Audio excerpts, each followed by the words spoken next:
भैया केले कैसे दिए? ले लो। ये क्या है? ये तो आप भी जानते होंगे कि हर सुनसान रास्ता सुनसान नहीं होता। किसी रास्ते पे इंसान जरूर अकेला चलता है, लेकिन उसके साथ कोई ना कोई होता है। ये कहानी है मध्य प्रदेश के राजू की, जिसकी नई नई नौकरी लगी थी और उसका पहला ट्रांसफर था एक छोटे से गांव में। और एक दिन ऑफिस जाते समय उसके साथ कुछ ऐसा घटित होता है जिसके बाद राजू की सांसें ही जम जाती है।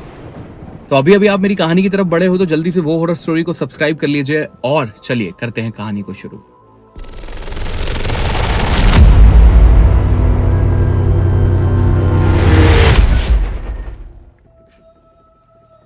मध्य प्रदेश भोपाल के पास में एक जगह है खटलापुर, जहां पे राजू का नया नया ट्रांसफर हुआ था।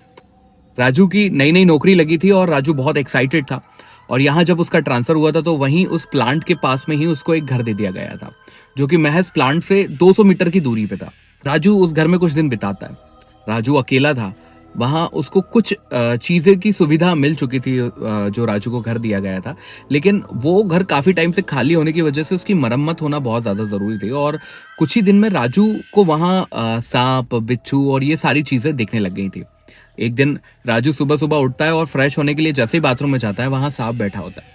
तो राजू अपने सीनियर से बोलता है कि सर मैं यहाँ नहीं, मैं पास में ही कहीं रहना चाहूंगा, क्योंकि यहाँ अकेला रहता हूँ और मेरे साथ एक घटना ऐसी होगी। तो सीनियर भी बोलता है कि चलो ठीक है, आपको एक काम करते हैं राजू भाई, 2-3 किलोमीटर दूर एक छोटी सी बस्ती है, वहां पर कुछ रूम वूम देख लेते हैं आपके लिए, आप वहीं शिफ्ट हो जाना, वहीं से आ जाना।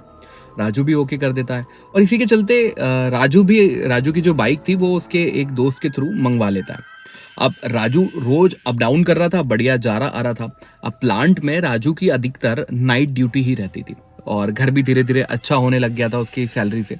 अब एक दिन राजू अपने ऑफिस के लिए निकल रहा था। राजू की जो नाइट ड्यूटी लगती थी वो लगभग 10 बजे से होती थी और राजू 9:30 के आसपास हमेशा घर से निकल जाया करता था। अब ये जो आगे की बात आने वाली है दोस्तों, इसे सुन करके आपकी भी सांसें थम जाएंगी। एक ऐसा वाकया जो एक ऐसे लड़के के साथ होने वाला था जिसने कभी इन चीजों के बारे में सोचा ही नहीं था। मस्त मोला ये बंदा था। अब 9:30 बजे का टाइम था। राजू किक मारता है और निकल जाता है अपने ऑफिस की तरफ। राजू महज 200-400 मीटर ही दूर जाता है और राजू की बाइक बंद हो जाती है। राजू उसमें बहुत किक लगाता है लेकिन बाइक ही शुरू नहीं होती, स्टार्ट ही नहीं होती बाइक। राजू बड़ा परेशान हो जाता है बाइक में किक लगा लगा करके। हुआ तो हुआ क्या यार, ये तो बढ़िया चल रही थी और बाइक भी कोई बहुत ज्यादा पुरानी नहीं थी, उसमें कोई ऐसी खराबी भी नहीं थी।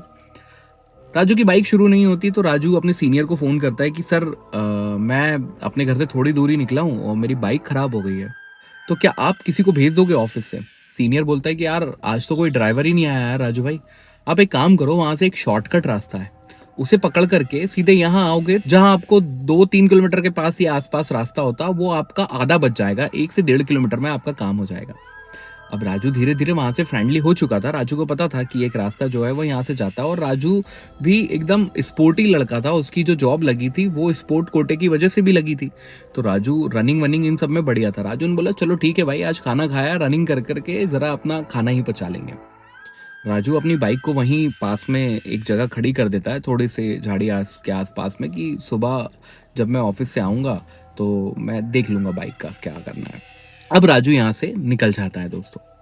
राजू जब उस रास्ते पे थोड़ा बहुत दूर आगे ही जाता है और वहां से राजू एक शॉर्टकट पकड़ लेता है, जो कि ये पूरा थोड़ा सा जंगली और खेतिया इलाका था। तो राजू जैसे ही उस रास्ते पे थोड़ा सा आगे जाता है तो राजू को इतनी रात को एक आवाज आती है, केले ले लो केले, 12 रुपए दर्जन केले।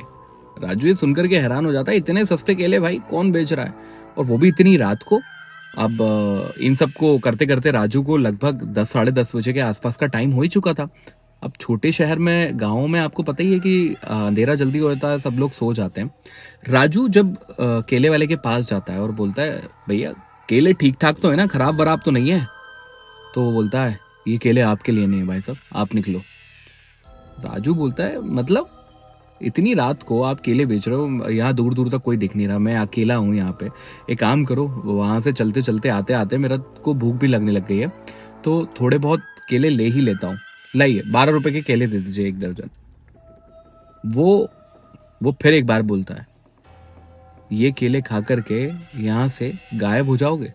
राजू को ये एटीट्यूड समझ में नहीं आता। राजू बोलता है अरे यार भैया यार फालतू मजाक मत करो, भूख लग रही है। राजू जैसे ही केले उठाने के लिए हाथ केले की तरफ बढ़ाता है, राजू के हाथ पे एक हाथ आता है और राजू जैसे ही सामने देखता है तो राजू का खून वहीं जम जाता है, क्योंकि वो बंदा ठेले के उस तरफ खड़ा हुआ है, लगभग 2 से 3 मीटर दूर।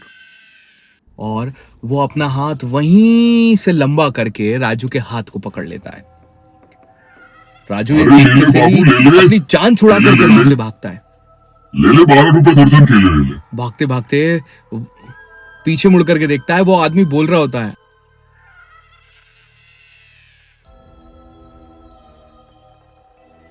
राजू पूरी जान छुड़ा करके भागता है और भागते भागते, हाँ एक चीज और बता दूं कि राजू इस बार भागते भागते वापस उसी रास्ते की तरफ भागता है। और वो जैसे ही वो जो डामर वाला रोड है उसके ऊपर आ जाता है, वहीं से एक ऑटो वाला जा रहा होता है। राजू ऑटो के सामने मतलब बिल्कुल हैरान होकर के एकदम भागते हुए आता है। वो ऑटो वाला एकदम से रुकता है, ब्रेक लगाता है और बोलता है, अरे भाई मरना वरना है क्या, पूरा खाली रास्ता पड़ा है फिर भी मेरे ऑटो के सामने आना चाह रहा। राजू पसीने पसीने हो गया। राजू उसको अपनी पूरी आप बीती सुनाता है, भाई साहब ऐसी ऐसी बात है, ये है, मैं प्लांट जा रहा था, मुझे एक आदमी ऐसा मिला। वो बोलता है, क्या बात कर रहे हो भैया, मैं तो यहाँ से कई बार गुजरता हूँ, मेरे को तो ऐसा कभी कुछ नजर नहीं आया। राजू कहने लगा, मैं भी गुजरता हूँ भाई साहब, मुझे भी नहीं आया। तभी ऑटो वाला उससे बोलता है, जल्दी आप बैठो, ऑटो में बैठो, मैं आपको प्लांट छोड़ दूंगा।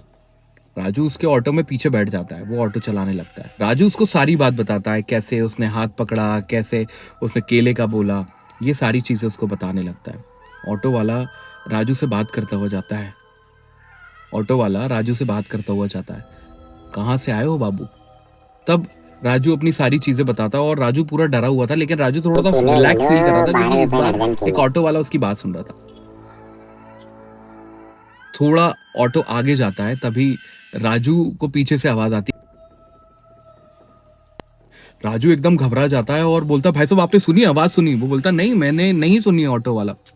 और ऑटो वाला चुपचाप ऑटो चलाता रहता है। राजू बोलता, भाई साहब आपको आवाज आ रही है, आप कुछ बोल क्यों नहीं रहे? राजू उसके कंधे पे ऐसे हाथ रख करके हिलाता है, लेकिन इस बार ऑटो वाला ऑटो ही चलाता रहता है। बोलता, आने वाला है, आपका स्टॉप आने वाला है। राजू पीछे मुड़ करके जैसे ही देखता है तो राजू की ऊपर वाली जेब में कुछ कागज रखे होते हैं जो ऑफिस जाकर के उसको देने थे। वो पीछे झुक करके देखने में ऑटो की उस हवा की रफ्तार में गिर जाते हैं। राजू बोलता, भैया भैया भैया एक मिनट, ऑटो रोको, मेरे कागज गिर गए। तब वो बोलता, ऑटो नहीं रुकेगा। राजू बोलता, मेरे कागज गिर गए, कागज तो उठा लेने दीजिए।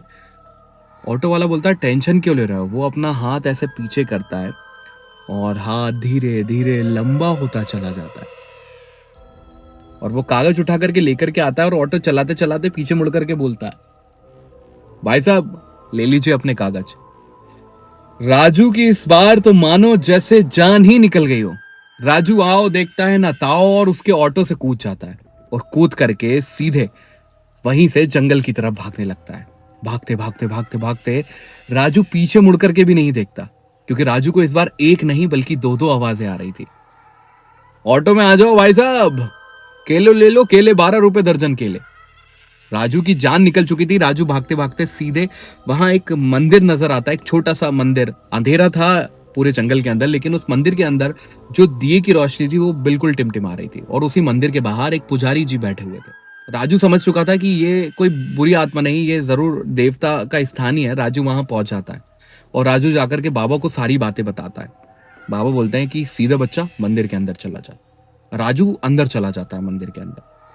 तब बाबा उससे बोलते हैं कि अब तू बता।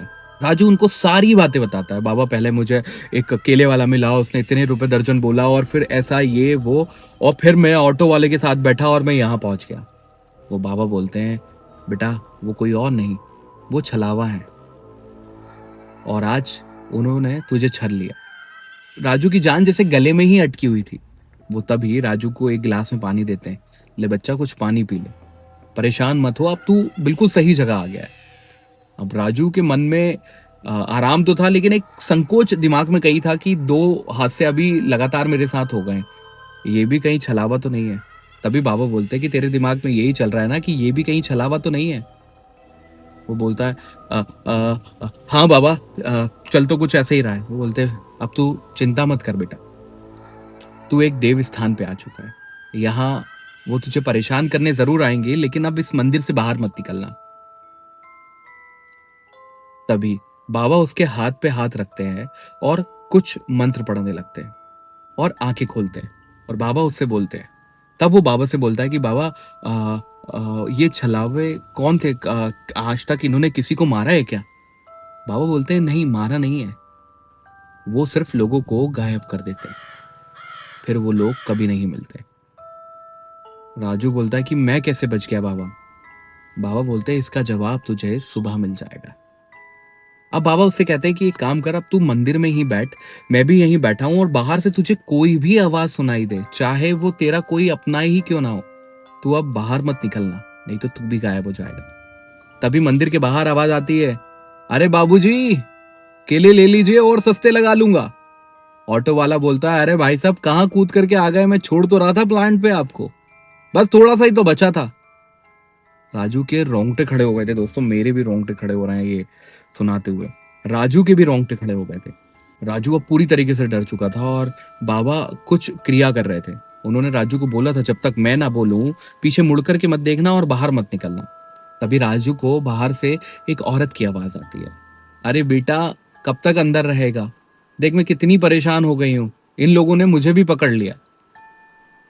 राजू को ये बूढ़ी सी एक आवाज सुनाई दे रही थी और उसी के बाद एक बहुत हैरान और परेशान आवाज सुनाई देती है एक औरत की, बेटा मुझे बचा ले बेटा, ये लोग मुझे परेशान कर रहे हैं, बेटा बचा ले। और ये जो आवाज थी ये राजू की माँ की थी। ये आवाज सुनकर के राजू की आंखें एकदम खुलती है और राजू उठ करके पीछे जाने वाला होता है। तभी बाबा उसके हाथ पे हाथ रखते हैं और बोलता है, मैंने तुझे कहा था ना, कुछ भी हो जाए यहां से मत उठना। राजू बोलता है, मेरी माँ बाबा, मेरी माँ।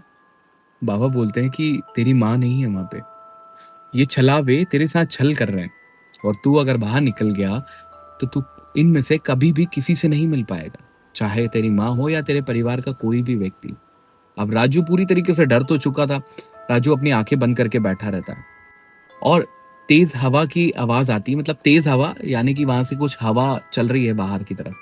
और इस बार राजू को बहुत हल्का महसूस होता है, जैसे आपको भी होता होगा, आप कभी किसी परेशानी में फंसे रहते हो और वो परेशानी जैसे ही खत्म होती है आप हल्का फील करते हो, वैसे ही राजू यहाँ पे हल्का फील करता है। राजू बोलता है, बाबा अपनी आंखें खोल लूं मैं? बाबा बाबा। तब राजू को आवाज आती है, हाँ अपनी आंखें खोल सकते हो तुम। राजू अपनी आंखें खोलता है, आसपास में बाबा कहीं नहीं होते। वो मंदिर से बाहर भी देखने की कोशिश करता है लेकिन उसे बाबा नजर नहीं आते। वो मंदिर से बाहर जाने की भी सोचता है लेकिन वो रुक जाता है कि अंधेरे में बाबा ने मना करा था कि मंदिर से बाहर न निकलना। राजू जैसे ही मंदिर की तरफ वापस अंदर घूमता है, वहीं उसको एक तस्वीर दिखती है, और ये तस्वीर किसी और की नहीं, उन्हीं बाबा की थी जिन्होंने अभी अभी राजू का साथ दिया था। राजू नीचे देखता है तो उसके ऊपर लिखा रहता है, स्वर्गवासी।